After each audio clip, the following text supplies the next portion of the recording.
Did you know that Japan has over 3 million domestic private businesses?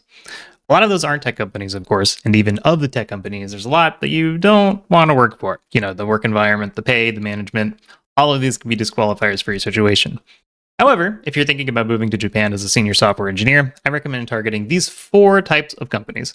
But which type is right for you depends on your specific situation. So let's get into it.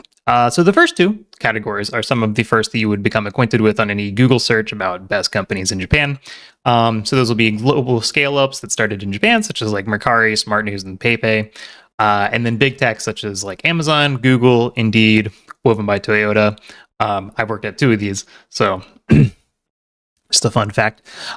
So for the global scale-ups, Mercari, Smart News, and PayPay are some examples of this.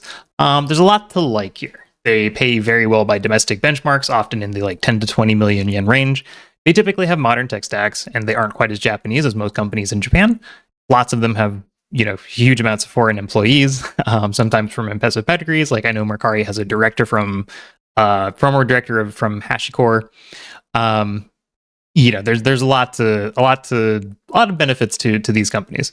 For the Gaishike, but they are still pretty Japanese, and some of their former benefits, like Mercari used to offer full remote, so that option has gone away in recent years, and so sometimes the benefits will change over time, and sometimes they will not be good changes.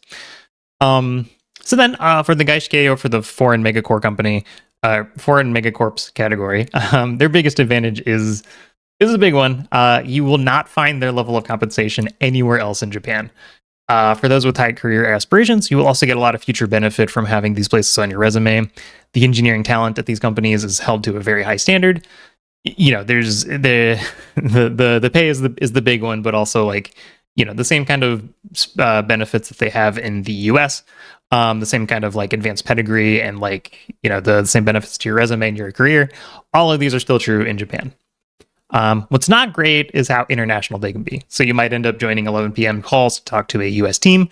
You might end up just being part of a like Tokyo outpost team with leadership in the U.S.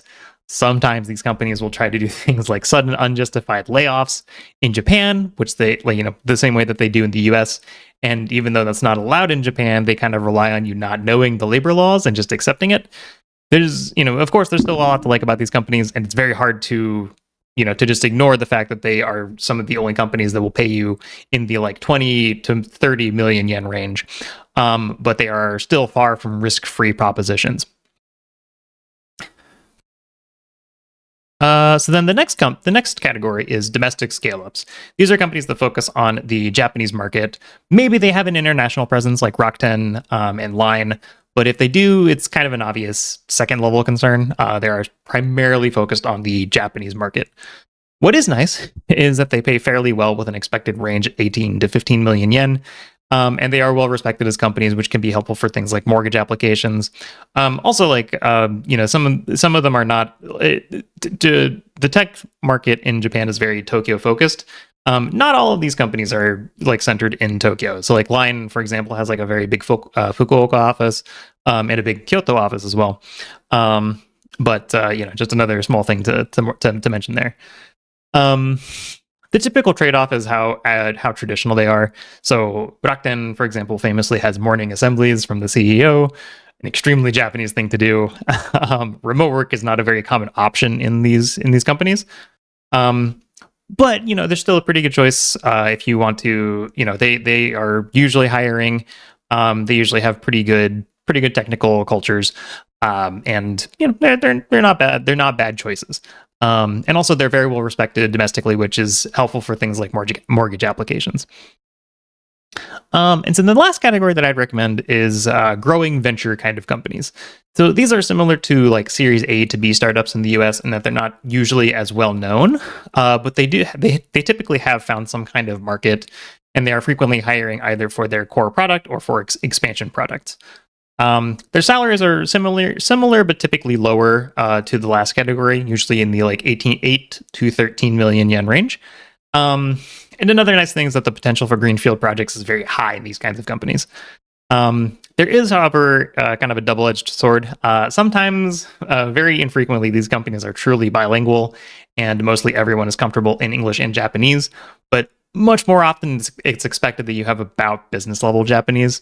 And they will, sometimes they will do their entire interview process in Japanese. I've interviewed with a couple of these companies, and that was my experience. Sorry, I did not did not show AnyChain's full thing whenever I was showing that part. But yeah, so that's the 4 kinds of companies I recommend for software engineers in Japan.